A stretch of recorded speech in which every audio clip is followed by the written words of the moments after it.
네, 오늘은 이제 3부입니다. 3부. 근데 제가 이렇게 쭉 몇 주를 진행을 해보니까 챕터 3개씩은 좀 너무 긴 것 같아요. 네, 세 번째 챕터부터 조금씩 집중력들이 흐려지는 것을 제가 좀 느끼는 것 같습니다. 그래서 두 챕터씩 나누는 게 시간적으로 봐서나 모든 게 좀 적당하지 않을까 해서 이번 주부터는 두 챕터씩 좀 나누도록 하고, 이 지금 각 부에 따라서 구성되어 있는 이 내용들 챕터의 수가 조금씩 달라요. 그래서 그거에 따라서 때로는 뭐 세 챕터를 하기도 하고 또 두 챕터를 하기도 하고, 이렇게 좀 내용에 따라서 또 분량에 따라서 조금씩 이렇게 바꿔가면서 진행을 하도록 하겠습니다. 그런데 요번 거는 총 몇 개죠? 6개였던 것 같은데, 어쨌든 그래가지고 2개씩, 네 맞습니다. 6개라서 2개씩 해서 창조 섭리 함께 나누고, 기적 이적과 하나님의 뜻 함께 나누고, 언약과 행위 언약에 이렇게 함께 나누고, 이렇게 살펴보도록 하겠습니다. 제가 이 책을 쭉 이렇게 내용을 좀 준비하고 보완하고 설명하기 위해서 좀 이렇게 살피면서 보면 좀 내용이 쉽진 않은 것 같아요. 그냥 성도님들이 보실 때 그냥 뭐 내용 자체가 여기서 지금 다루고 있는 내용 자체가 그냥 일반적으로 우리가 이 하나님의 창조에 대해서 어떤 소요리 문답이나 대요리 문답이나 뭐 여러 신앙 고백서나 이런 데서 나누고 있는 내용들과 어떤 그 접근하는 방식 자체가 조금씩 차이가 있어요. 그래서 좀 요 보완하면서 제가 작성했던 요 내용들하고 같이 좀 잘 이해가 되는 시간들이 되었으면 합니다. 제가 이런 말씀 드리는 것은 저도 좀 이해가 안 되는 부분들이 있다, 그런 거를 좀 이렇게 말씀드리는 거예요. 그래서 최대한 저도 이제 다른 책들을 참고하면서 이제 요 내용들을 준비하고 있는데, 어쨌든 좀 그런 미비한 부분들이 있지 않을까 싶어서 어쨌든 말씀드렸습니다. 성도님들은 잘 이해가 되는데 저만 또 이해가 안 될 수도 있죠. 어쨌든 이 내용들은 약간 좀 그런 일반적으로 우리가 뭐 창조나 섭리나 하나님의 어떤 행하신 일들에 대해서 교리적으로 언급하고 있는 부분들하고 조금 다른 차원에서요. 물론 이제 본질적으로 전하고 있는 내용은 똑같아요. 핵심은 똑같지만 그 접근하면서 설명하고 있는 그 접근 방식이 좀 차이가 있다. 그거를 염두에 두고 내용을 보시면 되겠습니다. 19챕터의 이제 내용 보시면, 시공간에 존재하는 모든 것에는 시작이 있다. 나에게도 시작이 있었고 당신에게도 시작이 있었다. 우리가 살고 있는 집에도 시작이 있었고 입고 있는 옷에도 시작이 있었다. 우리 집도 또 차도 세탁기도 우리 자신도 존재하지 않은 때는 없었다. 존재하지 않은 때가 있었다. 네, 뭐 당연한 얘기죠. 우리가 이 내용들에 대해서는 익히 동의하고 있는 바라고 할 수가 있습니다. 이처럼 분명하게 시작이 있는 사물과 사람에 둘러싸여져 있기 때문에 우리는 모든 것에 시작이 있다라고 하는 어떤 결론, 어떤 전제를 가지고 살아간다라고 할 수가 있죠. 근데 이러한 어떤 전제와 결론은 불합리의 깊은 심연으로 빠져들게 하는 치명적인 비약이다라고 할 수가 있습니다. 그래서 네, 동의 조심하세요, 문. 네. 왜 그러냐면 분명히 시공간 속에 모든 것에는 시작이 있지 않은가? 결코 그렇지 않기 때문에 그렇다는 것이죠. 시작이 존재하지 않는 것이 있다라고 할 수가 있습니다. 잠시 아무것도 존재하지 않는 것을 상상해보라. 완전한 무다.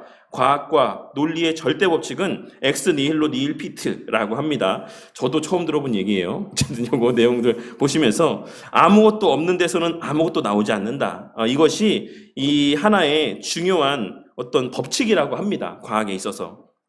무는 아무것도 만들어낼 수 없다. 무는 웃을 수도 노래할 수도 울 수도 일할 수도 춤출 수도 숨쉴 수도 없다. 무가 어떤 것을 창조할 수 없다라는 사실도 분명하다. 그래서 지금 이런 얘기들을 계속해서 이야기하고 있는 것이 어떤 것을 이야기하기 위해서냐면, 무에서 나오는 어떤 것은 자기 창조의 능력을 소유하고 있어야지만 된다라고 하는 것이죠. 그래서 처음에 이제 이 과학자들의 논리에 따르자면 처음에는 무엇인가가 존재해야지만 된다라는 거예요. 그들의 논리에 의하면.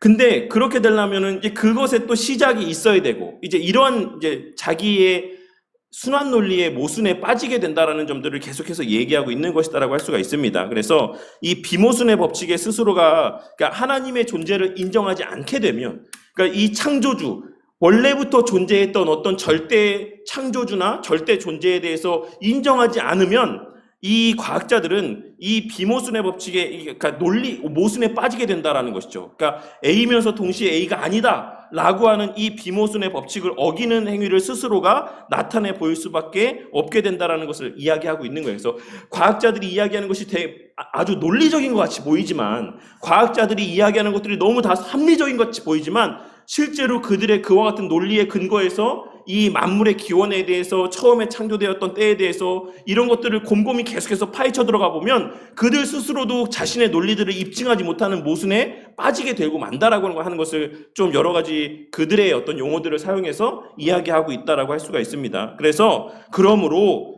그들이 이야기하는 것, 이 모든 것들이 이게 합당하려면, 무엇인가가 존재하려면 어딘가에 그 시작을 갖지 않는 다른 무엇인가가 있어야 된다라는 결론에 다다르게 될 수밖에 없다라는 거예요. 그러니까 논리적으로 따져보면, 과학적으로 따져보면, 그들이 이야기하는 바에 근거해서, 그러니까 우리 편에서의 논리가 아니라, 그러니까 신앙인의 논리에서가 아니라 과학자들이나 어떤 철학자들이 어쨌든 이런 이성적인 이 사고를 갖고 있는 사람들이 주장하는 바에 대한 그런 것들을 근거로 해서 이제 그들의 말이 정답이다, 그들의 어떤 이 창조에 대한, 이 세상의 존재에 대한 그 말이 맞다라고 하는 것을 입증하기 위해서 계속해서 파고 들어가 보면 결국에는 이제 그들의 논리로는 해결이 되지 않는 부분들이 있을 수밖에 없다라는 것이죠.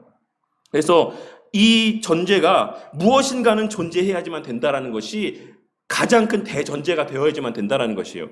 창조되지 아니한, 원래부터 존재하고 있는 어떤 대상이 있어야지만 된다라고 하는 것을 이야기하고 있는 것이고, 문제는 그것이 무엇이냐 혹은 그것이 누구냐라고 하는 게 핵심이다라는 거예요. 그러니까 절대자가 있다라고 하는 것은 그 누구도, 과학자들도 철학자들도 누구도 사실 부인할 수가 없다라는 것이죠.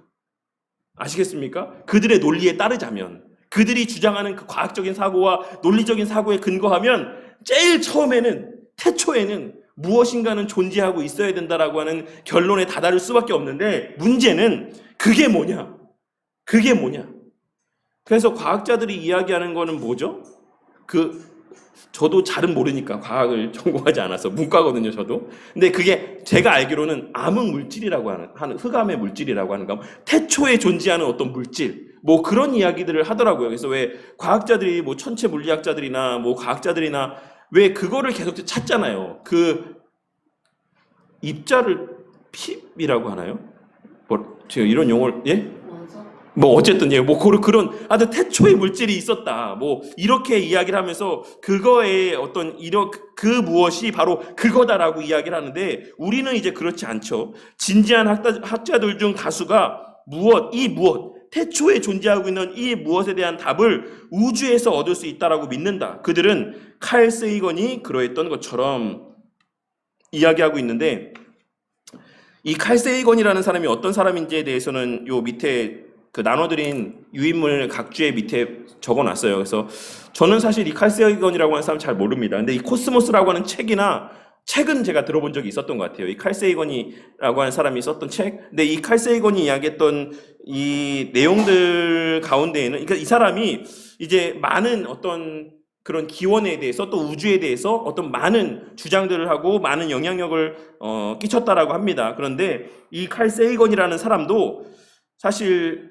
기독교인은 아니었지만, 신앙이 있는 사람은 아니었지만, 그렇다고 내가 그러니까 무신론자는 아니다라고 그런 뉘앙스의 말들을 많이 했다라고 합니다. 그래서 그가 무슨 말을 했냐면, 내가 무신론자가 되려면, 내가 신이 없다라는 것을 확신하기 위해서는 지금 내가 알고 있는 지식보다도 훨씬 더 많은 지식이 있어야지만 된다라고 이렇게 이야기를 했다라고 해요. 그래서 신이 존재한다, 절대자가 존재한다라는 것을 부인할 만한 근거를 아직 나는 발견하지는 못했다. 그렇다고 신이 있다고도 확신할 수 없지만, 없다라고도 나는 생각하지는, 그러니까 단호하게 이야기하지 못하겠다라고 이야기했다라고 합니다. 그래서 어쨌든 그 사람이 이런 얘기를 했대요. 우주를 창조한 신이라고 하는 존재에 대해서는 좀 더 우호적인 태도를 보였다라고 합니다. 그래서 일반적으로 우리가 믿는 신이라고 하는 개념들, 그냥 우리가 기도하고 뭐 우리와 삶에서 막 관계하고 뭐 신의 뜻대로 막 사람들을 뭐 이끌어가고 막 이런 예배를 드리고 예배를 받으시고 막 이런 존재로서의 신에 대해서는 부정적이었지만, 그러니까 이 사람이 과학자로서 이 어떤 천지 만물, 그러니까 태초의 모든 이 세상을 창조한 신에 대한 그 태도에 있어서는 조금 더 우호적, 그걸 인정했다는 게 아니라 우호적이었다라고 합니다. 그러니까 무슨 말입니까? 그러니까 이 사람도 여기였어요? 엄마 아니고? 네. 그래서 괜찮습니다. 이게 저희 따라가라고 하시죠. 네. 그래서 이 사람이 내가 하나님이라는 존재를 믿지 않지만 그 신이라는 어떤 일반적인 사람들이 그 예배의 대상, 종교의 대상의 영역에서의 그런 어떤 신이라는 존재를 믿지 않지만 이 세상을 존재하게 한 근원으로서의 어떤 신적인 존재가 있을 것이다라고 하는 것에 대해서는 내가 그 가능성을 아니다라고 이야기할 수는 없다. 이렇게 얘기했다는 거예요. 이 차이점 아시겠죠? 그래서 이 사람이 그렇게 어떤 과학적인 사고 가운데 어떤 우주와 관계된 천체와 관련된 여러 가지에 대해서 많은 영향을 미친 사람이었음에도 불구하고 그가 연구를 하고 여러 가지 고민을 하고 생각을 한 결과에 어떤 존재가 존재할 것이다, 존재했을 것이다라고 하는 데에 대해서는 그가 부인하지 못했다라고 하는 것을 이야기하고 있는 것이죠. 다만 이 사람은 그 모든 것이 나왔다고 하는 그 어떤 것을 우주보다 높은 데서 찾을 필요가 없다라고 주장을 한다. 즉 우주를 초월하는 신과 같은 존재를 가정할 필요 없이 우주 혹은 그 안에 있는 것들이 스스로 역할을 잘 수행한다라는 것이다. 그래서 물론 이런 신적인 존재가 아니지만 그런 역할을 한 어떤 매개물은 있었을 것이다. 어떤 존재는 있었을 것이다. 그것이 우주 안에 있었을 것이다. 이렇게 보는 게 이제 이 칼 세이건이라는 사람과 그 사람의 어떤 이러한 의견들의 바탕을 갖고 있는 많은 과학자들이 갖고 있는 사고입니다. 그래서 뭐 어떤 사람은 이제 그런 것을 또 특별한 것으로 보기도 하지만 어떤 사람들은 앞서 말씀드렸던 것처럼 뭐라고 했어요? 태초의 물질이 흑암 물질이라고 하는 거. 그러니까 그것이 어떤 기원을 갖게 되는지는 모르겠지만 어쨌든 그 원래부터 존재했던 그 존재 물질이 있었을 것이다라는 데서 출발한다라는 거죠. 많은 사람들이 이 모든 우주를 비롯한 이 지구와 지구에 존재하는 우리 같은 인간을 비롯한 모든 자연 만물이 존재하는 데 있어서 그것이 기원이 됐다라고 과학자들은 그렇게 생각한다라는 겁니다. 이 시나리오에는 쉽게 우리가 잡아내기 힘든 오류가 숨어 있다. 그 오류는 초월이라고 하는 용어와 관련이 있다. 철학과 신학에서는 초월은 신이 다른 존재들보다 높은 서열이라는 의미에서 신이 우주를 넘어서며 그보다 높은 데 있다라는 뜻으로 사용이 되어진다. 우리는 신을 최고의 존재라고 부른다. 그렇다면 최고의 존재를 인간과 다르게 만드는 것은 무엇인가? 여기서 존재라고 하는 단어가 공통으로 사용된 점에 우리는 주목해야지만 된다. 하나님을 최고의 존재라고 하는 것은 하나님이 보통의 존재와 그 본질이 다르다라는 것을 의미한다. 그래서 하나님은 시작을 갖지 않으심으로 최고의 존재라고 불린다. 다른 모든 존재가 하나님으로부터 말미암았으며 하나님은 그 자신 외에 아무 것으로부터 말미암지 않았다. 이런 의미에서 우리가 하나님을 최고의 존재라고 이야기할 수 있다라고 할 수가 있는 것이죠. 그래서 이들이 이야기하는 초월적인 존재가 있을 것이다라고 하는 것은 사실은 그들은 인지하지 못하지만 사실 그들이 이야기하는 그 속성이 뭐와 일치된다라는 것을 이야기하고 있는 겁니까? 지금 하나님과 일치하고 있다. 성경이 말하는 하나님이 하나님 스스로를 계시하고 있는 바와 일치된다라는 것을 이야기하고 있는 거예요. 되게 어렵게 표현하고 있지만 사실 이거를 잘 정리해보면 과학자들이나 여러 철학자들이나 그들이 인류의 기원이나 어떤 그 초월적인 존재에 대해서 이야기를 하고 있는데 자기들은 그거를 신이라고 이야기하지 않고 그걸 하나님이라고 이야기하고 있지 않지만 그들이 이야기하고 있는 그들의 논리에 따라서 생각을 다 사고를 정리해보면 결국에 그 이야기하고 있는 바가 뭐와 일치된다? 성경에서 하나님께서 그 스스로 자신에 대해서 계시하고 있는 것과 일치된다라는 것을 이야기하고 있는 거예요. 그러니까 그들은 의도한 바가 아님에도 불구하고 그들의 입으로 하나님이라고 하는 존재에 대해서 이야기하고 있는 것과도 같다라고 할 수가 있는 것이죠. 그래서 이 초월적인 존재, 이 존재는 하나님일 수밖에 없다라는 것이고 그래서 하나님께서 자기에 대해서 뭐라고 얘기했죠? 하나님이 나는 스스로 있는 자라고 이야기를 했습니다. 스스로 있는 자. 그 무엇에도 기원을 두지 않고 그 무엇에도 의존하지 않는다. 그러니까 그런 존재가 세상에 없어요. 과학자들도 그런 존재를 찾아낼 수가 없습니다. 그리고 어떤 종교에서도 그 자신에 대해서 그 신이 자신에 대해서 이와 같이 표현하고 있는 신이 없습니다. 오직 하나님만이 그 자신을 가리켜서 I am who I am, 에고 에임이라고 내가 곧 그다. 나는 스스로 있는 존재다라고 이야기를 하고 있다라는 것입니다. 그래서 우리는 그러한 측면에서 결국에는 하나님께서 천지 만물을 창조하셨다라고 하는 것, 그리고 천지 만물의 근원이 되신다라고 하는 사실을 우리는 사실 그런 일반은총의 측면에서의 사람들의 말을 통해서도 확인할 수가 있어요. 저도 과학을 깊이 있게 공부하지 않았기 때문에 잘은 모르겠어요. 근데 어쨌든 과학자들도 사실 이거를 풀 수가 없어요. 당연히 풀 수가 없겠죠. 그 억만 년의 어떤 세월과 그 과거에 있었던 일들을 과학자들이 볼 수도 없을 뿐더러 다시금 증명해낼 수도 없고 단지 추론할 뿐인데 그들의 어떤 논리적으로 추론할 뿐이죠. 그 논리적으로 추론하는 과정들 가운데는 반드시 그 마지막에 그 자기 모순에 빠지게 될 수밖에 없는 것입니다. 그래서 그 유일한 답은 오직 성경만이 제시해 줄 수 있다는 거예요. 천지 만물의 기원이 하나님께 있다라고 하는 것. 그래서 하나님이 그러므로 하나님은 최고이시고 하나님이 영원한 창조주이시고 또 다른 모든 것들은 하나님이 창조하신 피조물, 작품에 불과하다라고 이야기할 수가 있는 것입니다. 일부 과학자들이 주장하는 것처럼 우주를 넘어서며 우주보다 더 높은 곳이 아닌 바로 우주 안에 창조되지 않은 무엇인가가 있다라는 말은 창조자의 거처를 모호하게 한다. 그들은 창조되지 않은 무엇이 저기가 아니라 여기에 존재한다라고 말한다. 그러나 그들은 자기 논리 전개에서 여전히 최고의 존재를 필요로 한다. 그러니까 최고라고 하는 말이 사실 이 존재의 피조 세계 가운데 얽매이지 않는다라고 하는 의미를 담고 있다라는 거예요. 이 말이 무슨 말이냐면, 그러니까 그들이 이야기하는 최고라고 하는 존재, 그 절대라고 하는 존재 가운데는 그들은 그것이 우주 안에 있다라고 이야기하지만 사실 그들이 이야기하고 있는 그 초월이라고 하는 말, 그러니까 이거를 만들어내는 그 근원적인 원인이 되는 그 최고의 존재라고 하는 그 말 자체에 그 피조 세계에 섞이지 않고 거기에 얽매이지 않는다라는 의미가 담겨져 있다라는 것이죠. 그리고 그들은 여전히 그러한 최고의 존재를 필요로 한다. 제가 이해한 바가 맞을 거라고 생각하는데 이 말 표현들이 사실 쉽지 않기 때문에 그래요. 그러니까 제가 계속해서 이걸 계속 보고 또 보고 다른 자료들을 참고해서 보고 하는 중에 제가 해석한 내용입니다. 그래서 우주 안에 있는 창조자를 연구할수록 그것이 곧 하나님에 대한 것으로 들리기 시작한다. 그런 맥락에서 아시겠죠? 아무리 우주 안에 있는 창조자를 과학자들이 연구할수록 결국에는 그것이 자꾸 뭐로 들린다? 성경에서 말하는 하나님에 대한 자기 계시의 말들로 우리에겐 들려지게 되는 거예요. 그 말을 지금 제가 말씀드렸던 것이고 스프롤 목사님도 바로 그거를 얘기하고 있는 겁니다. 그것은 피조되지 않았다. 그것은 다른 모든 것을 창조했다. 또한 자체에 존재하는 능력을 갖고 있다. 이 모든 게 다 뭡니까? 뭐에 대한 속성입니까? 하나님에 대한 속성이에요.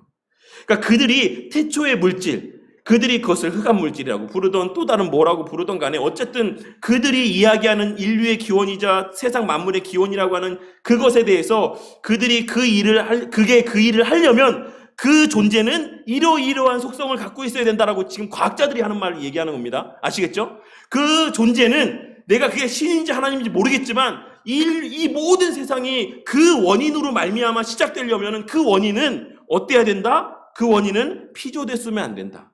그 원인은 다른 모든 것들을 창조했어야지만 된다. 그 모든 것, 그 자체는, 그 존재 자체는 스스로 존재하는 능력을 갖고 있어야지만 된다. 이런 전제들이 있다는 거예요. 그 존재 자체에, 태초에. 근데 그 존재가 바로 하나님이다. 하나님을 이야기하는 것처럼 우리에겐 들린다라고 이야기하고 있는 거죠. 성경에 그래서 첫 구절은 뭐라고 시작합니까? 태초에 하나님이 천지를 창조하시니라. 그토록 과학자들이 연구하면서 알아내고자 하는 것. 사실 그 가장 그들이 풀 수 없는 그 질문에 대한 답을 성경은 창세기 1장 1절에서 이야기하고 있는 거예요. 시작에서부터. 하나님이 만드셨다. 근데 이제 가리워져 있는 거죠. 사람들의 눈이. 그러니까 과학자들이 그렇게 엄청나게 똑똑한 이 지혜로 세상에 내놓으라 하는 대학에서의 오랜 시간에 걸친 연구와 그 모든 논리적인 어떤 시도들을 통해서 내린 결론이 결국에는 성경에서 말하고 있는 하나님에 대해서 이야기하는 것으로 되돌아가고 있다. 그것을 이야기하고 있는 겁니다. 그래서 창조는 하나님의 본질적 사역이다. 하나님의 사역이다. 이것을 이제 스프롤 목사님이 이야기하고 있는 것이죠. 현재에 뭔가가 존재한다라고 한다면 시작을 갖지 않는 무언가 반드시 존재해야지만 된다. 창조되지 않은 존재는 어디에 사느냐에 관계없이 피조물보다 우월하다. 그렇기 때문에 이 우주 안에 자리해야 된다라고 하는 말 자체가 모순된다라는 거예요. 아시겠죠? 초월이란 존재의 수준을 말하는 것이지 지리적인 위치를 말하는 것은 아니다라는 것입니다. 그래서 어쨌든 이런 내용들을 통해서 우리가 하나님의 창조에 대해서 이야기를 하죠. 하나님께서 창조하셨다. 이것이 어떤 면에서는 우리에게 있어서는 너무 당연한 일이지만 사실 불신자들에게 있어서 신앙이 없는 사람들에게 있어서는 하나님이 천지만물을 창조했다. 이게 사실 받아들여지지가 않는 사고예요. 그래서 그들이 이야기한 바가 뭡니까? 진화론을 계속해서 이야기하잖아요. 진화론, 진화됐다. 어떤 작은 물질에서 출발했다. 근데 우리는 지금 여기서는 그보다도 더한 걸 얘기하는 거죠. 그래, 좋다. 여기서 이야기하는 것, 지구에서 생명의 기원이 되는 그 어떤 것, 그것보다 그러면 우주는 어떠하냐? 그거 어떻게 존재하게 됐냐? 그 우주 안에 지구가 존재했고 그 지구 안에서 그런 너희들이 이야기하는 그 태초의 물질이라고 하는 것들이 있지 않았냐? 거기서부터 진화를 했을 거 아니냐라고 이야기했을 때 그럼 그 물질들의 기원은 어디냐라고 계속해서 역으로 질문해서 파고 들어가 보면 결국에는 이렇게 대답할 수밖에 없는 지경에 이른다는 거죠. 그래서 진화론이라고 하는 것이 사실 얼마나 허구이고 잘못된 것인지라고 하는 것은 우리가 조금만 연구를 해보면, 그리고 우주에 대해서, 우주의 기원에 대해서도 우리가 계속해서 연구를 해보면 사실 알게 될 수밖에 없습니다. 확인할 수밖에 없고. 하지만 애써 그것을 부인하기 위해서 그게 아니라고 하는 증거들을 계속해서 사람들이 자기의 지혜로 찾아내는 거예요. 하지만 결국에는 궁극의 질문, 그 아주 가장 시발점이 되는 질문에 대해서는 사실 대답할 수 없다.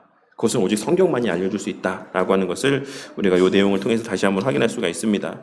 그래서 그 내용들을 쭉 보시면 되겠고, 이제 나눠드린 유인물을 잠깐 보도록 할게요. 하나님의 경륜의 시행은 창조로 시작한다. 창조는 하나님의 전체 계시의 시초이자 토대이며 따라서 모든 종교적인 삶과 윤리 생활의 근본이기도 하다. 어떤 측면에서 그렇습니까? 하나님께서 모든 그 어떤 것도 이야기하실 수 있는 자격이 되신다라는 분의 그런 것의 토대가 되는 거예요. 하나님이 창조하셨기 때문에. 천지 만물에 대한 주권이 하나님에게 있기 때문에. 거기서부터 이 성경 말씀이 출발하는 게 그런 연유에서입니다. 그 이후에 하나님이 천지 만물을 창조했다. 천지 만물의 주권이 하나님께 있다. 그리고 나서 이제 나머지의 내용들을 성경에서 계시해 나가는 겁니다. 아시겠죠? 그래서 그 이후에 그 어떤 것도 사실 우리가 거기에 대해서 토를 달 만한 여지가 없어요. 왜? 천지 만물의 창조주가 하나님이시기 때문에. 성경이 그것을 창세기 1장 1절에서 증거하고 그 다음에 나머지의 계시록까지의 그 모든 기록된 말씀을 이야기하고 있는 것이죠. 그 자격을 먼저 증거한 이후에. 그런 측면에서 이 창조가 하나님의 전체 계시의 시초라고 할 수 있고 토대라고 할 수 있고 모든 종교적인 삶의 근간이고 윤리적인 생활의 근본이다라고 하는 것을 바빙 선생님은 개혁교회학 책에서 이야기하고 있는 겁니다. 창조론은 하나님의 광대함, 전능, 위엄과 동시에 선하심, 지혜, 사랑을 드러내기 때문에 믿음을 확고하게 하며 하나님에 대한 신뢰를 확증하며 고난 중에 위로를 준다. 왜 그렇습니까? 이 창조가 뭐라고 했죠? 창조하려면 그 존재가 어떠해야 된다? 스스로 존재해야 된다. 시간의 구애를 받지 않아야 된다. 그 어떤 제약도 있지 않아야 된다. 그러한 이 모든 것을 이 창조론이 담고 있는 거예요. 하나님이 천지 만물을 창조했다라고 하는 그 한 문장, 태초에 천지를 만물을 창조하시니라고 하는 이 짧은 한 문장 안에는 하나님의 선하심과 그 모든 하나님의 속성들이 그 한 문장에 다 함축되어져 있다는 것이죠. 하나님이 온전히 지혜롭고 완전하시며 스스로 존재하시고 그 어떤 것에도 의존하지 아니하시고 스스로 자존하시는 분이다 라고 하는 그 모든 의미가 이 하나님이 천지 만물을 태초에 창조하셨다라고 하는 이 한 문장에 담겨 있다라고 말씀하고 있는 겁니다. 그래서 우리가 이 한 문장만으로도 우리 삶에서의 모든 위로를 받아 누릴 수가 있다라고 말씀하고 있는 거예요. 하나님이 천지 만물을 창조했다라고 하는 이 한 문장만으로도. 창조론은 오직 계시에 의해서만 알려지며 믿음으로 이해된다라고 이야기하고 있습니다. 왜 그렇습니까? 누가 봤습니까? 모세가 창세기를 기록할 때 모세가 그걸 어떻게 알았어요? 어떻게 기록했습니까? 하나님께서 계시해 주셨기 때문에 알게 된 거죠. 그러니까 창조론은 오직 그 계시에 의해서만, 그리고 우리 또한 그 기록된 계시의 말씀을 통해서만 우리는 알 수가 있는 겁니다. 그리고 그것이 믿음으로 이해가 되는 거예요. 근데 이 일반 계시를 통해서도 지금 그 과학자들이 이런 결론에 도달하고 있잖아요. 앞서 말씀드렸던 것처럼, 스프롤 목사님이 얘기했던 것처럼 과학자들도 그들의 과학적인 연구에 따라서 그 일반 계시에 의해서 그들이 결국에는 이 하나님의 속성에 대해서 자꾸 이야기를 하게 되잖아요. 자존해야 된다, 초월해야 된다, 이런 걸 자꾸 얘기하잖아요. 근데 그들이 그것이 하나님인지를 이해가 안 되는 거죠. 왜? 그들에게는 뭐가 없으니까? 믿음이 없으니까. 믿음은 무엇인데? 하나님의 선물인데 그들에겐 주어지지 않았기 때문에 그들이 그걸 보면서도 논리적으로 그게 맞는데도 그거를 그들이 납득하고 받아들이고 이해하지 못하는 겁니다. 그러니까 우리가 사실 그들이 나중에 하나님 앞에 서게 되면 하나님에게서 그들의 그 연구가 나중에는 그들로 올가매는 족쇄가 되는 거예요. 내가 보여주지 않았냐? 니들이 연구하지 않았냐? 니들이 알아내지 않았냐? 니들이 고백하지 않았냐? 나에 대해서. 그지만 네가 인정하지 않지 않았느냐? 그렇게 결국에는 인간의 모든 하나님을 떠난 모든 행위는 다 하나님께로 귀결되지 아니하면 스스로를 올가매는 족쇄가 되고 스스로의 책임을 묻게 되는 그런 수단이 될 수밖에 없다라는 것을 우리는 또 이러한 내용들을 통해서 확인할 수가 있는 것이죠. 성경은 창조가 오직 하나님에게서 비롯되었다라는 사실을 인정한다. 과학자들은 인정하지 않지만 기독교 신학은 만장일치로 창조 사역을 삼위일체 세 위격 모두에게 돌린다라고 이야기를 하고 있습니다.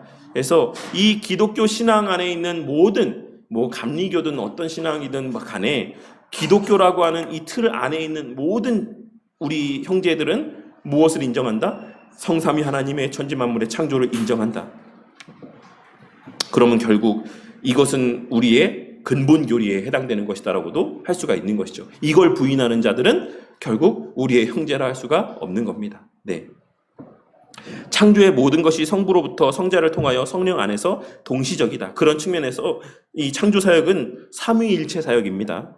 성부는 최초의 원인으로 주도권이 그에게서 나온다. 따라서 창조는 경륜적인 의미에서, 그러니까 일에 진행하는 어떤 과정적인 측면에서 특정하게 성부에게 돌려진다. 하지만 성자는 여기서 도구가 아니라 인격적인 지혜, 로고스로서 그를 통해 만물이 창조되었다. 만물이 그 안에서 체계를 갖추어 서고 모든 피조물들의 머리와 주인으로서 그를 위하여 창조가 되었다. 성령은 인격적, 내재적인 원인으로서 창조에 있어 인격적, 내재적 원인으로서 이를 통해 만물이 하나님 안에 살고 움직이며 존재하며 그들의 모양과 형태를 받으며 그들의 목적대로 인도된다라고 이야기를 하고 있습니다.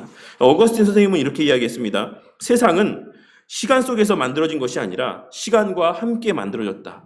왜냐하면 시간이란 유한 존재의 필연적인 존재 형태이기 때문이다. 무슨 말입니까? 이것도 어려운 말이죠. 시간은 유한 존재의 필연적 존재 형태이다. 유한하다라고 하는 것이 왜 유한합니까? 시간이란 개념이 있기 때문에 유한한 거죠. 그렇기 때문에 시간이란 별도로 창조된 것이 아니라 세상과 함께 저절로 주어진 것이며 그것이 한계를 갖게 되는 순간 시간이라고 하는 것이 존재하게 된 겁니다. 원래는 어땠죠? 영원이었죠. 아담과 하와 또한도 그 영원이라고 하는 시간 가운데 살고 있었죠. 근데 그가 하나님과의 관계가 끊어지면서 결국에는 그 모든 제한이 생기면서 한계가 생기면서 결국에는 이 시간이라고 하는 존재 형태라고 하는 것들이 우리에게 가시적으로 또한 실제적으로 주어지게 되었다라는 겁니다. 물론 그렇다라고 해서 그 전에는 시간이 존재하지 않았다 이런 것을 말씀드리고 있는 것은 아니에요. 그래서 세상은 이 모든 세상 시간 속에서 만들어진 것이 아니라 시간과 함께 만들어졌다라고 어거스틴 선생님은 이야기를 하고 있는 것입니다. 따라서 어떤 의미에서 즉 시간이 존재하는 한 세상은 항상 존재했다라고 할 수가 있는 것입니다. 영원은 시간의 모든 원주를 비추는 불변의 중심적이다. 그러니까 우리가 영원이라고 하는 개념을 어떻게 이해합니까? 그러니까 영원 전부터 존재하신다라고 하는 개념을 되게 엄청난 과거의 개념, 그러니까 서사적인 관점에서 영원이라고 하는 개념을 이해하잖아요. 그러니까 우리는 시간이라고 하는 측면, 이 선상에서 영원을 이해하지 않습니까? 그렇지 않아요? 이 끝이 없는 시간의 연장을 우리는 영원이라고 이야기를 하지 않습니까? 근데 사실 본질적인 의미에서의 영원이 뭐냐면 모든 시간의 모든 원주를 비추는 불변의 중심점이다라고 이야기했어요. 그러니까 영원이라고 하는 것은 이 시간이라고 하는 서사의 관점에서의 영원을 우리는 이해할 수가 없고 그걸 의미하는 게 아니라 그 시간이라고 하는 이 서사적인 관점의 선을 초월하여 존재하는 것을 영원이라고 이야기한다는 걸 이야기하고 있는 거예요. 아시겠죠? 아시겠습니까? 이 시간이라고 하는 틀에서 끝이 없고 마지막이 없고 이런 단지 우리에게 이해하기 쉽게 하시기 위해서 하나님께서 그 영원이라는 개념을 내가 끝도 없고 시작도 없고 이것을 이렇게 이야기하지만 본질적인 의미에서 영원이라고 하는 것은 그런 시간선상에서의 개념이 아닌 그 시간을 초월한 개념이다라는 겁니다. 이것을 동시에 모두 비추는, 그러니까 이 원의 중심이라고 하는 게 뭐죠? 이 원이 동그랗게 있으면 원 중심은 그 모든 것에 동일하게 비추잖아요. 영원이라는 개념은 그런 개념이라는 거죠. 어제나 지금이나 미래나 하나님에게는 다 현재다 라고 하는 것을 이야기하고 있는 거죠. 그런 시간의 개념이 존재하지 않는다라는 겁니다. 하나님에게는. 그래서 이런 얘기를 하고 있는 거예요. 하나님은 그런 분이시다라고 하는 것을 이야기하고 있는 것입니다. 그래서 우리가 이 하나님께서 세상을 창조하셨다라고 했을 때 또 하나 우리가 기억해야 되는 중요한 사실이 하나 있어요. 늘 말씀드리지만 성경은 되게 이분법적인 것을 이야기합니다. 선 아니면 악이고 하나님을 위한 것이 아니면 하나님을 대적하는 것이고 결국에 하나님 믿는 것이 아니면 하나님을 안 믿는 것이고 그러니까 회색지대를 인정하지 않는다라는 것이죠. 근데 이것을 우리는 창조의 개념, 하나님이라고 하는 존재의 개념에도 적용을 하는 경우들이 있어요. 그래서 이 말씀을 드리는 이유가 뭐냐면 그래서 많은 사람들이 이 세상을 어떻게 이해합니까? 선과 악의 대립 구조로 이해하잖아요. 근데 이 세상을 누가 창조했다라고요? 하나님이 창조했다라는 절대 선이 창조했다. 그러니까 이 세상은 이 선과 악의 대립 구조가 아니라 절대 선 아래에 허용적인 악이 존재하는 것이다라고 우리를 이해할 수 있는 겁니다. 하나님의 창조하심, 하나님께서 천지 만물을 창조했다라는 것을 우리가 바르게 이해하면 이 세상이 조로아스터교나 어쨌든 그 외에 그런 어떤 이단적인 사람들이 이야기하는 것처럼 하나님과 사탄 사이에 대결 구도로 존재하지 않는다라는 것을 우리가 쉽게 이해할 수가 있습니다. 그러한 내용들도 하나님의 창조의 이 내용들 가운데 우리가 함께 좀 기억하고 있었으면 하는 내용이긴 합니다. 이제 다음에 보시면 20챕터 보시면 이제 섭리에 대해서 함께 살펴보도록 할게요. 섭리. 나는 한 세기 이전의 신앙 서적을 읽으면서 하나님의 섭리라고 하는 말이 수없이 등장하는 것을 보고 놀랬다. 이전의 그리스도인들은 우리보다 더 민감하게 하나님의 섭리대로 살아가려고 했던 것 같다. 우리 세대에는 자연에서 일어나는 모든 일이 자연의 독립적인 힘으로 다스려진다라고 하는 자연주의의 영향이 크다. 이 자연주의의 영향 가운데 살아간다. 이게 어떤 사고입니까? 이원론적인 사고라고 이야기를 하기도 하고 이런 사고가 시계 제조공 모델적인 사고라고도 이야기를 했죠. 그러니까 이신론이죠. 이원론이 아니라 이신론적인 사고. 그래서 이 하나님께서 천지 만물을 창조했다라는 것은 믿지만 그 하나님께서 창조하신 이후에 이 세상은 어떻게 돌아간다? 대부분의 사람들이 그 하나님이 정하신 질서와 법칙에 따라서 돌아간다라고 생각하는 거예요. 이거를 우리가 시계 제조공 모델이라고 이야기를 합니다. 왜 시계 제조공 모델이라고 이야기를 하냐면 시계를 만드는 사람이 시계를 처음에 만들고 나서 옛날 시계는 그 좋은 시계 막 수천만 원 하는 시계들은 태엽을 감는데 더 좋은 시계는 그냥 돌아간대요. 계속. 맞나요? 저 그런 비싼 시계를 차본 적이 없어서 무동력 시계라고 그러나? 계속 돌아가는? 어쨌든. 그래서 그렇게 만들어 놓고 그 제조한 사람이 계속 간섭하지 않잖아요. 만들어 놓으면 그 원리에 따라서 시계는 계속 째깍째깍 돌아가잖아요. 그런 것처럼 세상도 하나님께서 절대자가 어떤 원리와 법칙에 완전하게 세상을 창조해 놓고 그 이제 기준에 따라서 이제 세상은 돌아간다라고 생각한다라는 것이죠. 그렇게 믿고 있는 사람들이 많습니다. 근데 성도님들은 어떻게 생각하세요? 그렇게 생각하고 살아가세요? 아니죠? 근데 우리가 그런 모습을 어디서 나타내 보인다라고 말씀드렸습니까? 우리가 병에 걸렸을 때, 약을 먹을 때, 약을 먹으면서 기도하시는 분이 있습니까? 하나님, 이 약이 잘 작용해서 병이 낫게 해주세요라고 생각하고 기도하면서 약 드시는 분이 있어요? 없죠. 왜? 약을 먹으면 당연히 날 거라고 생각하니까. 이 생각이 어떤 생각입니까? 지금 이전의 그리스도인들이 민감하게 하나님의 섭리대로 살았다라고 한다면 우리는 그들에 비해서 되게 둔감한 하나님에 대한 섭리 가운데 인지 가운데 살아간다는 거예요. 우리 세대에는 자연에서 일어나는 모든 일들이 자연의 독립적인 힘으로 다스려진다는 자연주의의 영향 가운데 살아가는 겁니다. 우리 가운데에 계절이 변화되고 단풍이 지고 겨울에 눈이 오고 추워지고 또 다시 이제 봄이 되면 새싹이 돋고 따뜻해지고 이런 거에 대해서 하나님 이렇게 해주셔서 감사합니다라고 이렇게 우리가 인지하고 그것에 대해서 감사하며 하나님 앞에 영광을 돌리고 이런 모습을 우리 성도님들은 많이 나타내 보이는 것 같은데 이렇게 인지하고 살지 않는 사람들이 많다라는 거예요. 왜? 그냥 때가 되면 당연히 눈이 오는 거지. 때가 되면 추워지는 거지. 때가 되면 다시 더워지는 거지. 이렇게 살아가는 거예요. 거기에 하나님의 간섭이라는 표현이 좀 부정적이니까 하나님의 개입하심이 있다라고 생각하는 사람이 없다라는 겁니다. 덜하다라는 거예요. 과거에 비해서. 근데 우리 믿음의 선배들 스프로 목사님이 한 세기 전에 100년 전에 우리 그리스도인들 우리 신앙의 선배들이 쓴 책을 보니까 하나부터 열까지 다 그 하나님의 섭리에 대해서 하나님 이렇게 해주셔서 감사합니다. 이렇게 해주셔서 감사합니다. 따뜻한 날을 주셔서 감사합니다. 때가 돼서 비가 오게 해주심에 감사합니다. 겨울이 찾아오게 해주셔서 감사합니다. 오늘도 하루가 해가 뜨고 하루를 맞이하게 해주셔서 감사합니다. 이렇게 하면서 그 모든 하나님의 섭리와 영광을 찬양하며 사는 것을 책에서 봤다라는 거예요. 근데 우리가 누가 아침에 일어나면서 하나님 오늘도 해가 뜨게 해주셔서 감사합니다. 기도해 본 적 있으십니까? 저도 마찬가지고. 그냥 당연히 해가 뜨는 거죠. 시간이 되면 뉴스에서 어제 저녁에 뉴스 기상캐스터가 내일 일출 시간은 몇 시입니다 라고 했으면 그 시간에 해가 뜨는 거예요. 그런 우리의 사고가 이 자연주의의 영향이 크게 담겨져 있는, 내재되어져 있는 그러한 모습이다라고 이야기를 하고 있는 겁니다.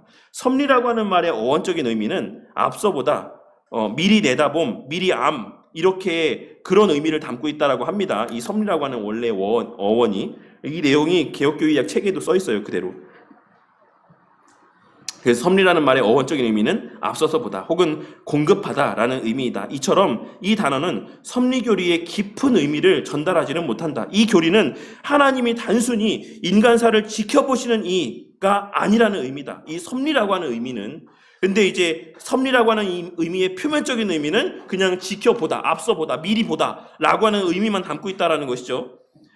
여기에는 하나님의 예지에 대한 단순한 언급을 뛰어넘는 그 무엇이 담겨져 있다. 17세기의 웨스트민스터 신앙고백에서는 섭리를 다음과 같이 이야기하고 있습니다. 뭐라고 이야기하고 있습니까? 만물의 위대한 창조주 하나님은 모든 피조물을 붙드시고 그 행동과 사건들을 가장 큰 것에서부터 지극히 작은 것에 이르기까지 지도하시고 처리하시며 그의 가장 지혜롭고 거룩하신 섭리와 무호하신 예지와 그 마음의 자유롭고 변함없으신 뜻에 따라 다스리시니 이는 하나님의 지혜와 권능과 공의와 선하심과 긍휼의 영광을 찬송하게 하려 함이다 라고 웨스트민스터 신앙고백서에 고백을 하고 있습니다. 우리는 웨스트민스터 신앙고백서에 따라 신앙생활을 하잖아요. 저도 웨스트민스터 신앙고백서에 따라서 목회할 것을 서약하고 목사가 되었는데 목사부터가 이런 인지와 자각이 있어야 된다는 거예요.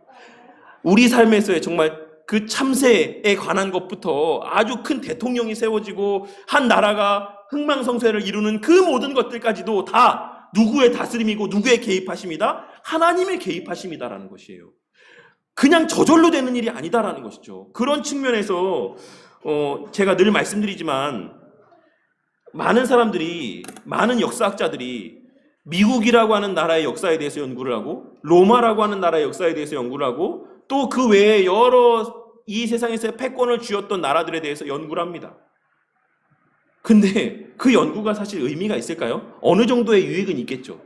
근데 만약에 그렇게 해서 우리가 연구를 하고 그 나라가 이렇게 강대우게 된 것은 이런 비결 때문이다라는 것을 알아낸다라고 하면 모든 나라가 다 강대우게 되겠죠. 근데 그럴 수가 없어요. 그렇지도 않고. 왜 그렇습니까? 그 모든 것은 그런 현상들을 뛰어넘는 하나님의 개입하심, 그 신비의 영역에서의 하나님의 역사하심이 있기 때문에 그렇습니다. 그래서 우리가 백날 미국이라고 하는 나라가 형성되면서부터 지금까지 전 세계에서의 가장 최강대국으로 군림하게 된 그 이유에 대해서 아무리 연구해도 그 미국 같은 나라가 또 나올 수는 없다라는 겁니다. 아무리 로마에 대해서 연구를 해도 그 로마와 같은 나라가 또 나올 수가 없고, 애굽에 대해서 아무리 연구를 해도 애굽과 같은 나라가 다시 또 역사 가운데 반복되어질 수는 없는 거예요. 그 시대에 그 나라를 들어 사용하신 하나님의 개입하심이 있었기 때문에 애굽이라는 나라는 강대국이 되었던 겁니다. 저기 멕시코의 그런 마야 문명들도 마찬가지겠죠. 그래서 얼마나 뛰어난 문명을 소유하고 있었습니까? 얼마나 뛰어난 문명들을. 마야 문명에 대한 것들은 지금도 사실 다 풀리지 않는 것들이 많이 있어요. 지금의 과학 기술로도. 그리고 제가 예전에 말씀드렸지만, 제가 애굽을 다녀왔을 때, 이집트를 다녀왔을 때, 예전에 저희 말씀드렸었죠. 제가 에티오피아에서 이제 한인교회 사역을 할 때, 이제 에티오피아에서 휴가를, 코이카 단원들은 몇 달에 한 번씩 휴가를 의무적으로 가야 돼요. 다른 기관들도 마찬가지고. 그게 의무입니다. 저지대에 내려가서 쉼을 취하고 회복한 다음에 와야 되는 게 그들의 생활 어떤 조건이에요. 근데 어쨌든 그렇게 해서 많이 가는 곳 중에 하나가 케냐에 있는 휴양지를 가기도 하고 주변에 다른 나라를 가기도 하는데, 이집트도 되게 많이 가요. 근데 코이카 과장 중에 한 분이 저희 교회에 출석했었는데, 이제 휴가 갔다 와서 저한테 그러시더라고요. 목사님, 제가 애굽을 좀 다녀왔습니다. 이렇게 제가 그 말을 듣고 너무 되게 웃기다라는 그 생각을 한 적이 있었거든요. 근데 어쨌든 제가 이 말씀을 드린 이유는, 제가 이집트를 갔을 때, 이집트가 나중에 이제 기회가 되면 한번 가보실 일이 있겠지만, 너무나 문화 수준이 너무 떨어집니다. 너무 떨어져요. 진짜. 진짜 물론 제가 이집트를 다녀온 게 한 10년 넘게, 한 15년 전이니까 그때도 되게 과거이긴 하지만, 돼지 같은 거, 이렇게 소 같은 거, 가축들을 잡고 피가 막, 픽업 트럭이라고 하죠. 앞에만 있고, 옛날에 포니 픽업처럼 뒤에는 화물 공간이고 앞에만 이렇게 사람 탈 수 있는, 그 뒤에 피가 지금 막 흐르고 있어요. 이제 막 죽인 것 같아. 그거에 누워가지고 같이 자면서 막 가더라고요. 그리고 차에 말씀드렸죠. 그 동네 차에 사이드 미러가 하나도 없다고. 사이드 미러가 하나도 없어요, 차에. 진짜 고급 차 아닌 이상 10대 중에 8, 9대에는 사이드 미러가 없어요. 그래서 왜 사이드 미러가 없냐, 차에. 그랬더니 있어봤자 소용이 없고, 그리고 또 있어봤자 또 훔쳐가고, 또 있어도 어차피 차를 대면서 다 없어진다. 무슨 말이냐 했더니, 차가, 우리는 주차 공간이 이렇게 있으면 그 차가 될 수 있는 공간에만 주차를 하잖아요. 요렇게 좁으면. 근데 그 사람들은 주차를 어떻게 하냐면, 물론 일부의 사람들만 그러겠죠. 다 그러는 건 아니겠죠. 다 그러면 정말 제정신이 아니니까. 거기를 그냥 들어가는 거예요. 퉁퉁퉁 치면서. 그렇게 공간을 마련하면서 주차를 한다라고 하더라고요. 그래서 차가, 온전한 차들이 없어요. 다 기스가 있고, 그러니까 오히려 어떤 면에서는 기스가 있으니까 그렇게 함부로 대하는 건지 모르겠지만, 제가 그래서 그때 그걸 보면서 무슨 생각을 했냐면, 여기가 정말 과거의 애굽일까?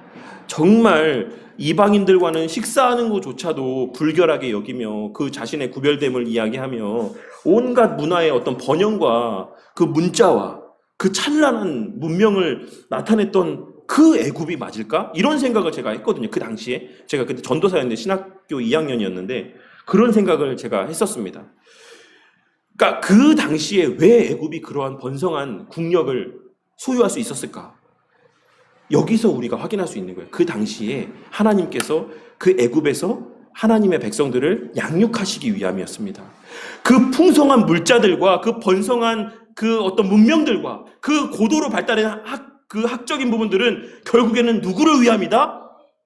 하나님의 백성들을 위함이고, 모세를 위함이었어요. 모세가 거기서 그것들을 배우고 나중에 이스라엘의 지도자가 되죠. 그거 외에는 없는 겁니다. 그러니까 하나님의 이 땅에서의 주장해 나아가시는 모든 것들은 다 하나님의 섭리 가운데 이루어지는 일이에요. 우리는 그것을 믿고 살아가는 자들입니다. 그리고 우리가 믿는 웨스트민스터 신앙 고백서도 그것을 이야기하고 있는 것이죠. 이 세상의 모든 사건들의 가장 큰 것에서부터 지극히 작은 것에 이르기까지 하나님께서 그것을 지도하시고 하나님께서 처리하시며, 그의 가장 지혜롭고 거룩하신 섭리와 무호하신 예지와 그 마음의 자유롭고 변함없으신 뜻을 따라 다스리신다. 우리는 그것을 믿는다라고 이야기를 하고 있는 것입니다. 하나님께서 창조하신 것은 하나님께서 또한 보존하십니다. 통치를 이야기한 겁니다. 지금까지는. 이것은 이제 또 보존을 이야기하고 있어요. 그분은 우주를 조성하셨을 뿐만 아니라 유지하신다. 우주는 하나님의 능력이 아니면 존재할 수 없고 활동할 수 없다. 하나님께서 그 능력으로 만물을 붙들고 계신다. 우리는 하나님 안에서 살고 움직이고 존재한다. 이 의미가 무슨 말이라고 말씀드렸죠? 제가 늘 이 보존에 대한 교리를 이야기할 때마다 이야기하는 건데, 물론 제가 설명드리는 이거는 또 보존의 개념에서의 되게 협소한 의미이기도 합니다. 근데 어떤 것이냐면, 과학에서 뉴턴이 발견한 법칙이 뭡니까? 뉴턴이 한 거 맞죠? 만류인력의 법칙. 만류인력의 법칙. 맞죠? 네. 이 만류인력의 법칙이 뭡니까? 모든 만물에게는 서로를 끌어당기는 힘이 있다가 만류인력의 법칙이에요. 중력도 지구가 우리를 끌어당기는 힘입니다. 그래서 그 중력이 다 행성마다 다르죠. 그 끌어당기는 힘이 달라요. 그래서 달에 가면 우리가 더 6배, 지금 제가 한 30cm 뛰면은 달에 가면은 6배인가 뛰지 않습니까? 180을 뛰고 막 이러잖아요. 그러니까 그 인력이 결국에는 뭐에도 있다? 아까 전 선생님이 말씀하셨죠. 원소, 이런 작은 거에도, 분자 단위에도 그런 인력들이 다 있는 거죠. 그래서 이 분자 구조가 형태를 유지하고 있는 거예요. 아시겠습니까? H2O가 어떻게 결합되어 있습니까? 왜 결합되어 있습니까? 그 인력 때문에 결합되어 있는 것이죠. 그래서 우리가 그 분해를 하잖아요. 그래서 수소 차량을 이용하면 뭐가 나옵니까? 물하고 뭐 산소가 나온다 그랬나요? 뭐 어쨌든 그렇게 분해가 되잖아요. 나뉘어지고. 그러니까 결국에 이 모든 원소가 다 인력을 잃어버리면 어떻게 됩니까? 다시 무로 돌아가죠. 아시겠습니까? 이해가 되십니까? 이 지금 책상이라고 하는 것, 이 강대상이라고 하는 것이 이 나무라고 하는 질감과 형태를 유지하고 있는 것은 여기에 인력이 작용하고 있기 때문에, 각자가 그 분자 구조 가운데 연결되어 있기 때문에 그래요. 우리는 눈에는 보이지 않지만 이것을 계속해서 확대해서 보고 들어가면 이 안에 그 작은 구조들이 얼기설기 다 붙어 있는 거예요. 연결되어 있는 거예요. 이거 모르는 분 있습니까? 과학 시간에 배우는 기본인데, 이거가 어떻게 유지되고 이 탁자가 어떻게 형태를 유지하고 있냐고요. 저절로입니까? 하나님의 보존하심의 역사입니다. 이 세상에 하나님이 정하신 질서 가운데서 그것이 유지될 수 있도록 보존의 역사가 있기 때문에 우리의 몸이 또 이 몸의 형태를 지니고 있는 거예요. 아시겠습니까? 우리가 그런 측면에서 그냥 이 서 있는 것 자체도, 지금 제가 이 자리에 서서 말을 하고 있는 것 자체도 하나님의 보존하심의 결과입니다. 하나님이 그것을 보존하시지 않으면 저라는 존재 자체가 지금 이 공간, 이 지구 안에 존재할 수가 없어요. 이 형태를 어떻게 제가 지금 유지하고 있습니까? 제가 막 힘쓰고 있습니까? 내가 조금 한눈 팔면 안 되지. 한눈 팔면 팔 한 짝 떨어져 나가니까 안 되지. 꼭 붙잡고 있어요. 이렇게 안 한단 말이죠. 이거 누가 하는 겁니까? 하나님이 하시는 거예요. 우리의 삶의 영역에서 하나님의 그 통치와 보존의 역사, 그리고 뒤에 언급되는 협력의 사역을 벗어나는 것은 존재하지 않습니다. 이 모든 세상 만물이 존재하는 것은 존재하게 된 것도 하나님의 창조하심의 결과고, 지금 그것을 유지하고 있는 것도 하나님의 보존의 역사의 결과다라는 것을 이야기하고 있는 겁니다. 하나님이 이와 같이 우주를 통치하신다라고 하는 것이 섭리교리의 핵심이다. 이 통치에는 이 보존과 이런 것이 다 포함되는 거죠. 하나님은 가장 큰 것에서 가장 미미한 것에까지 일어나는 모든 것을 다스리신다. 그 무엇도 하나님의 주권적인 섭리의 통치 범위를 벗어나지 않는다. 하나님은 비가 내리게 하시고 해가 비치게 하신다. 나라를 일으키시고 나라를 멸하신다. 우리의 머리카락에 수를 세시며 우리의 평생의 날을 세신다. 하나님의 섭리와 운명, 숙명, 운수에는 각각의 차이가 있다. 그 차이는 하나님의 인격적인 성품에서 분명하게 알 수가 있다. 운명은 앞을 못 보지만 하나님은 모든 것을 보신다. 숙명에는 하나님의 인격이 없지만 하나님은 인격적인 하나님이다. 운수는 말하지 못하지만 하나님 말씀하실 수 있다. 인류 역사상 보지 못하는 인격이 아닌 힘이 영향을 미친 예는 없다. 모든 것에는 보이지 않는 섭리에 의해서 모든 것이 움직인다. 하나님에게 있어서 우연한 사건이란 존재하지 않는다. 그래서 제가 늘 말씀드리지만 그 기독교인에게 우연이라는 말은 우리가 사실 지양해야 되는 말이에요. 우리가 사용하지 말아야 되는 말입니다. 그래서 내가 우연히 만났어. 너무 제가 저도 입에 붙여갖고 저도 그런 표현들을 자주 써요. 근데 될 수 있으면 우리가 인지하고 의도적으로 이런 표현들을 사용하지 말아야 됩니다. 모든 만남에는 우연이라는 것이 없어요. 만나게 하시는 데는 이 의미가 있고 발걸음하게 하시는 데 의미가 있고 그 순간 경험하게 하시는 모든 일들이 다 의미가 있습니다. 다만 우리가 우리의 제한 때문에 한계 때문에 그것을 이해하지 못할 뿐인 것이죠. 그리고 그 모든 것은 다 뭐에 근거하는 겁니까? 하나님의 선하신 뜻에 관계하는 거예요. 그래서 우리의 삶에서의 때로는 뭐 물질적인 손해를 볼 수 있죠. 그리고 여러 가지 뭐 예상치 못한 곳에 우리가 가서 거기서 뭐 사고를 당할 수도 있고 예전에 뭐 피지 이쪽에서 태국 이쪽에서 엄청난 쓰나미가 있어서 엄청나게 많은 사람이 죽었잖아요. 그 휴양지 놀러 가서 그거 우연이라고 할 수 있습니까? 우연이 아니다라는 거예요. 아, 내가 거기 가지 않았더라면, 내가 그 일을 하지 않았더라면, 이런 것은 사실 우리가 생각할 거리가 아니다라는 겁니다. 왜? 하나님이 한치 오차 없이 하나님은 하나님의 뜻을 이루어 가시기 때문에 그래요. 그래서 후회하실 필요 없습니다. 설령 내가 어떠한 잘못된 선택으로 지금의 어떤 안 좋은 일들을 겪고 있다라고 할지라도 내 자신의 연약은 거기에 자리하고 있을지 모르지만 어쨌든 결국에는 다 그 모든 것이 우리가 합력하여 선을 이루게 하신다는 것처럼 그 하나님의 나를 사랑하심의 결과라는 것을 우리는 깨닫게 될 날이 있어요. 그러니까 후회하시면 안 돼요. 후회는 사실 그리스도인과 정말 어울리지 않는 모습 가운데 하나입니다. 섭리의 또 다른 측면은 협력이다. 협력은 하나님께서 하시는 일과 사람이 하는 일의 경계선을 같이 하는 것을 말한다. 우리는 의지가 있는 피조물이다. 그러나 하나님은 인간의 자유를 파괴하지 않으면서 인간의 의지적 행동을 통해 자신의 의지를 실행하신다. 우리가 성경에서 볼 수 있는 가장 분명한 예는 요셉과 그 형제들의 경우다. 뭡니까? 결국에는 그 죽을 고비 넘겨가면서 막 그 고난을 겪고 했는데 나중에는 애굽의 총리 자리에 오르게 됐죠. 그래서 결국에는 어떻게 됐습니까? 그 가족들을 다 돌보고 그 엄청난 수의 애굽의 이스라엘 백성들이 양육되어지는 과정들을 이제 하나님께서 이루셨잖아요. 결국에는 뭘 나타내셨습니까? 내가 이스라엘 백성들을 사랑한다. 내가 그들을 돌본다라고 하는 것을 요셉의 그 과정들을 통해서 나타내 보여주신 겁니다. 당시에는 요셉에게 있어서 그 일들이 너무나도 괴로웠겠죠.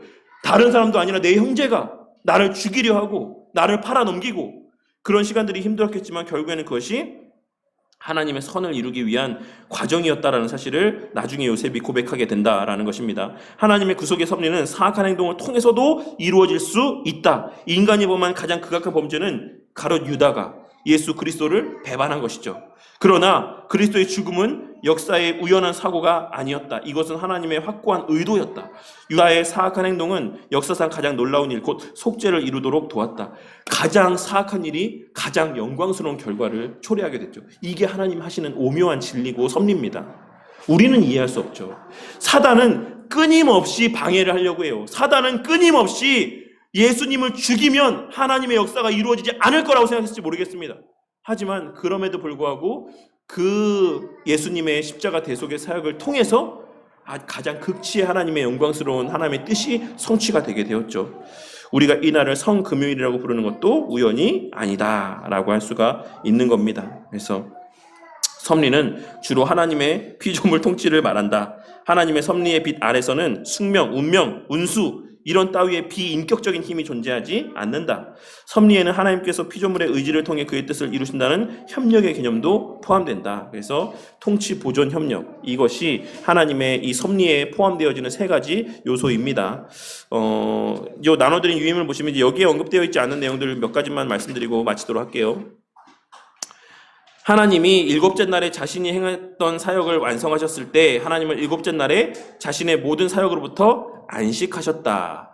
우리가 어저께 여전도의 성경 공부 시간에도 이야기를 나눴죠. 그 안식일에 대해서. 근데 이 안식하셨다라는 의미가 뭡니까? 밑에 보면 하나님의 안식은 참되고 좁은 의미에서 끝냈으며 이 완성된 사역을 신적 기쁨으로 즐거워했다는 사실을 알려주는 거예요. 하나님이 일곱째 날에 안식했다라는 것은 하나님께서 그 창조하신 피조물 안에서 기뻐했다, 즐거워했다, 그것을 누렸다, 만끽했다, 이런 의미가 담겨져 있는 겁니다. 그래서 안식의 의미는, 그래서 우리가 안식일을 온전히 지킨다, 이 주일을 온전히 지킨다는 뭡니까? 그래서 말씀드렸던 것처럼 6일의 삶에서 하나님께서 행하신 일들을 우리가 이 안에서 완전하게 누리는 거예요.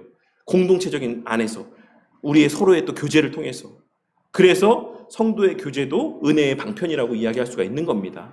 이 예배의 모든 시간들과 그 하나님께 그 예배의 거리들 가운데 그 하나님의 경험케 하신, 누리게 하신 은혜들을 우리가 예배 가운데 고백을 하는 거죠. 감사를, 때로는 회개를, 이렇게 고백을 하는 것입니다. 이제 창조는 보존으로 넘어간다. 성경에는 섭리라는 표현이 사용되지 않는다. 섭리라는 용어는 본래 철학에서 나왔다. 이거 아셨어요? 성경에 섭리라는 표현이 등장하지 않는 거 아셨습니까? 모르셨죠? 등장할 것만 같은 표현 아니에요? 나중에 성경 어플로 섭리라고 하는 표현을 한번 쳐보세요. 안 뜹니다. 성경에는 섭리라는 용어가 등장하지 않습니다. 이 용어는 본래 철학에서 나오는데 플라톤이 이 섭리라고 하는 용어를 가장 처음 사용한 철학자였대요. 플라톤이. 네. 그리고 그의 근거에서 외경에서는 이미 섭리라는 표현을 보존하다, 다스리다, 정돈하다라는 의미와 동일한 의미로 이 표현들을 사용하기도 했다라고 합니다. 지혜서나 제3마카비서나 제4마카비서나 내용들 가운데 이러한 섭리가 그런 개념으로서의 섭리라는 표현을 사용을 했다라고 합니다. 그럼에도 불구하고 성경 전체는 하나님의 섭리에 대해서 언급을 하고 있다. 그러니까 섭리라고 하는 구체적인 표현은 등장하지 않는데 그 섭리를 의미하는 다른 표현들이 등장한다라는 것이죠. 근데 그 섭리를 묘사할 때 성경에서는 뭐라고 표현하고 있냐면 창조로, 때로는 살리는 것으로, 새롭게 하시는 것으로, 보고 살피고 감찰하시는 것으로, 구원하시고 지키시고 보존하시는 것으로, 인도하시고 가르치시고 다스리시는 것으로, 일하시는 것으로, 붙드시는 것으로, 돌보시는 것으로, 이 섭리라고 하는 의미들을 이 여러 표현들을 통해서 나타내 보여주고 있다는 것이죠. 그러니까 하나님의 섭리가 뭡니까? 우리의 모든 것을 지키고 붙들고 일하시고 돌보시고 인도하시고 가르치시고 이 모든 게 다 섭리라는 겁니다. 성경은 그 섭리를 이러한 여러 표현으로 나타내 보여주고 있다라고 이야기할 수 있습니다. 섭리는 적극적인 행위이며 피조물의 존재와 활동을 허용하는 것이 아니라 매 순간 존재하고 활동하도록 사역하는 것이다. 뭡니까? 그냥 내버려 두시는 것이 아니다라는 것이에요. 우리가 어떤 뭘 하도록 그냥 하나님께서 지켜보시면서 그냥 바라만 보고 계신 게 아니라 끊임없이 우리와 관계하시면서 역사하신다는 거죠. 뭘 통해서? 말씀을 통해서도 이 세상의 만물을 통해서 우리 안에 내주하시는 성령 하나님을 통해서 계속해서 교제하시고 감동케 하시고 여러 가지 하나님의 일들을 통해서 계속해서 일하도록 이끌어 가시는 거예요. 때로는 우리가 의지하든 의지하지 못하든, 그러니까 인식하든 인식하지 못하든 우리는 그렇게 하나님의 일하심 가운데 매 순간 선택하면서 살아가고 있는 겁니다. 거기에 물론 우리의 자유의지를 침범하는 것은 없죠. 우리는 우리 의지대로 하는 거죠. 그렇지만 그 이면에는 하나님의 섭리하심이 있다라고 하는 것을 말씀하고 있는 겁니다. 적극적인 행위다. 섭리는 피조물이란 명백히 절대 의존적 존재다. 당연한 거 아닙니까? 이 자존적 존재는 누구밖에 없다라고 말씀드렸죠? 하나님밖에 없잖아요. 하나님 외에는 모든 피조물이 다 의존적입니다. 스스로 존재하지 않는 것은 한순간도 홀로 존재할 수 없다. 그렇기에 만일 하나님께서 아무 일도 하지 않으신다면 이 세상에는 아무것도 존재하지 않으며 존재할 수 없고 그 어떤 일도 발생하지 않는다. 바비기 선생님이 개혁교회 이야기에서 이렇게 이야기하고 있어요. 제가 말씀드렸던 거 그 내용입니다. 이 탁자조차도 하나님이 일하시지 아니하면 아무 일도 하시지 않으면 이 탁자조차도 이 탁자의 형태를 유지하며 그 기능을 발휘할 수 없습니다. 사람도 마찬가지고 공기도 존재할 수 없고 물도 존재할 수 없죠. 그 분자 구조를 유지하고 있을 수 없다라는 겁니다. 하나님이 일하시지 않는다라고 한다면 하나님의 섭리는 단지 그리고 1차적으로 특별한 사건과 기적들 가운데서만 나타나는 것이 아니다. 불변하는 자연 질서와 일상생활의 평범한 시간들 가운데서 동일하게 나타난다. 하나님의 섭리가 뭐 홍해를 가르는 사건에만 나타난다는 겁니까? 아니라는 거죠. 우리의 매일에 눈 뜨고 자고 생활하고 밥 먹고 대화하고 웃고 또 때로는 넘어지고 실수하고 이 모든 시간들도 다 하나님의 특별한 섭리다라는 겁니다. 그러니까 우리가 늘 너무 큰 것만 기대하는 경우가 있어요. 신비주의자들은 뭘 기대합니까? 죽을 병에서 살아나는 거 이런 것만 하나님의 역사라고 이야기를 하죠. 근데 아니라는 거예요. 그 병에 걸려서 죽는 것도 하나님의 역사고 섭리입니다. 그리고 우리의 삶에서 여러 힘든 고난을 당하는 것도 하면 섭리고 특별한 은혜예요. 왜? 하나님이 선하시기 때문에 우리의 경험되어지는 모든 것이 그 순간에는 고통스러워도 그거 하나님 은혜입니다. 하나님이 우리 아버지시기 때문에 사랑하시기 때문에 하나님의 섭리는 우리 삶에서의 모든 것, 모든 일들을 그 궁극의 목적으로 인도하는데 그 궁극의 목적이 뭡니까? 결국에는 하나님과 우리 사이의 관계죠. 하나님의 우리 관계, 그 본성을 거스르지 않고 본성과 일치하며 방편들을 제외시키지 않고 그 방편들을 통해서 인도한다. 이 모든 것들 가운데 하나님의 그 섭리 가운데 사용되어지지 않는 것은 없다라고 말씀하고 있는 겁니다. 이제 일반적으로 우리 교리책에서 나오는 섭리의 종류에 대해서만 살펴보고 마치도록 하겠습니다. 섭리는 이를 크게 이 두 가지의 카테고리로 분류할 수가 있어요. 대상에 따라서 또 방식에 따라서. 대상에 따라서는 일반 섭리와 특별 섭리가 있는데 대상에 따른다라는 표현에서 딱 알 수 있겠죠? 일반 섭리는 누구에 대한 섭리입니까? 모든 사람들에 대한 섭리가 일반 섭리죠. 뭐예요? 해가 뜨고 지고 비가 내리고 눈이 내리고 계절이 변하고 이 모든 것들은 다 일반 섭리입니다. 특별 섭리는 그럼 뭐겠습니까? 하나님의 택하신 자들에게만 주시는 섭리입니다. 뭡니까? 말씀을 듣게 되고 믿게 되고 교회의 일원이 되게 되고 하나님의 자녀가 되게 되고 이 모든 과정에서 하나님께서 특별한 대상에게만 나타내 보이시는 하나님의 일, 이게 특별 섭리죠. 그리고 방식에 따라서는 통상 섭리와 비상 섭리가 있어요. 통상 섭리는 뭐겠습니까? 그럼 방식에 따라서니까 그냥 앞서 또 얘기했던 것처럼 해가 뜨고 해가 지고 비가 내리고 그러니까 일반적으로 자연 법칙에 의해서 돌아가는 일들을 우리는 통상 섭리라고 하고, 그럼 비상 섭리는 뭐겠습니까? 원래 암세포가 계속해서 번식해야 되는데 어느 날 가보니까 암세포가 없어졌대요. 암세포가 더 이상 움직이지 않는데요. 이거 비상 섭리입니다. 오늘날에도 있습니까? 없습니까? 있습니다. 있습니다. 다만 제가 늘 말씀드리지만 이 비상 섭리가 어느 개인에게 국한되는 게 아니다라는 거예요. 아시겠죠? 어느 개인에게만 국한되지 않는다라는 겁니다. 그래서 누구 예언한다고 찾아가지 마시고 누구 병 고친다고 찾아가지 마시라는 거예요. 이게 어느 개인에게 주어지는 시대는 끝났습니다. 그거는 하나님의 제한적인 은혜 속에서 구약시대에 주신 은혜들인 것이지 그것이 이 시대에도 우리에게 유효한 것이 아니다라는 거예요. 이제는 우리 안에 내주하시는 성령 하나님 안에서 만약에 우리 병을 고치실 거라고 한다면 우리를 통해서 고치십니다. 우리의 기도 가운데 고치셔요. 우리에게도 그런 은사들이 있다라는 겁니다. 다만 하나님께서 원하실 때, 내가 원할 때가 아니라 하나님께서 원하실 때. 그래서 예언하는 사람, 병 고치는 사람, 이런 사람들 찾아다닐 필요가 없다. 맞출 수도 있죠. 하지만 무당한테 가도 맞출 수 있습니다. 병도 무당한테 가서 고칠 수 있어요. 실제로 고치니까 무당을 찾아가죠. 그러니까 용하다라고 하죠. 그렇지만 그것은 하나님의 일과는 아무 상관이 없어요. 우리의 삶에서 그렇게 생명을 연장해 나가는 것 아무 의미가 없습니다. 죄를 짓는 시간만 늘어갈 뿐이에요. 아시겠죠? 그래서 어쨌든 그렇다라는 것을 기억을 하시면 되겠습니다. 그래서 일반 섭리 가운데 하나만 더 말씀드리고 마치도록 할게요. 왜 제가 이 말씀드리냐면 우리가 남전도의 시간에 그 성령 하나님의 일반적 역사에 대해서 살펴봤기 때문에 그래요. 이 일반 섭리 가운데에는 뭐도 포함되냐면 예배당에 나와서 예배드리는 것도 일반 섭리에 포함되는 게 있습니다. 뭡니까? 가라지들. 가라지라고 하니까 좀 되게 험한 말 같이 느껴지는데, 교회 안에는 함께 예배를 드려도, 그리고 함께 신앙을 고백해도, 찬양을 하고 예배를 드려도 그 중에는 분명히 하나님께서 말씀하셨듯이 가라지가 있어요. 그 가라지는 그 예배당에 말씀 듣고 나왔겠죠. 물론 자기가 나올 수도 있었겠지만 누군가의 전도를 통해서 나왔겠지 않겠습니까? 근데 앉아서 예배드리는 그 시간들이 일반 섭리입니까? 특별 섭리입니까? 일반 섭리일 수 있다라는 거예요. 거듭나지 않았을 수 있다라는 겁니다. 유효한 부르심이 없었을 수 있다라는 거예요. 요거는 나중에 또 관련된 부분들, 그 유효한 소명과 유효적이지 않은 소명, 요 내용들 파트 일반적 사역에 대해서 다룰 때 기회가 있을 때 다시 한번 말씀드리도록 할게요. 그래서 우리가 예배드리고 신앙생활하고 헌금하고 봉사하고 이것 통해서 나 거듭났다라고 생각할 수 없습니다. 그런 거 아닙니다. 외적인 일반적인 사역 안에도 그런 일들이 얼마든지 일어날 수 있어요. 그래서 나는 예배 꼬박꼬박 드리니까, 나는 헌금도 하니까, 난 기도도 하니까, 예배도 드리니까 나는 거듭났겠지, 이렇게 생각해서는 안 된다는 겁니다. 대요리 문답에서 그 내용들을 분명하게 언급하고 있어요. 그래서 어쨌든 이 특별 섭리라고 하는 것은 교회 안에서 예배 드리는 거 이거 무조건 다 특별 섭리다 이렇게 볼 수 없다라는 겁니다. 일반 섭리 가운데서도 예배 드릴 수 있어요. 특별 섭리는 그 가운데 유효적 소명으로 거듭나게 하시고 성령 하나님의 내주하심 가운데에 날마다 하나님과 동행하는 삶을 실제로 살아가는 것, 그것과 관계된 섭리를 우리는 특별 섭리라고 이야기하는 겁니다. 그래서 여기까지만 하고 오늘은 좀 마치도록 하겠습니다. 2챕터만 해서 했는 좀 짧을 줄 알았는데 그 19챕터에서 얘기한 게 뭔지 이해가 되시겠죠, 이제? 결국에는 과학자들이 다 얘기하는데 그 말하는 바가 나중에 다 하나님이다. 이렇게 얘기하는 그 내용이에요. 그거를 생각하시고 다시 한번 쭉 보세요. 그러면 내용이 좀 더 잘 이해가 되실 것 같습니다.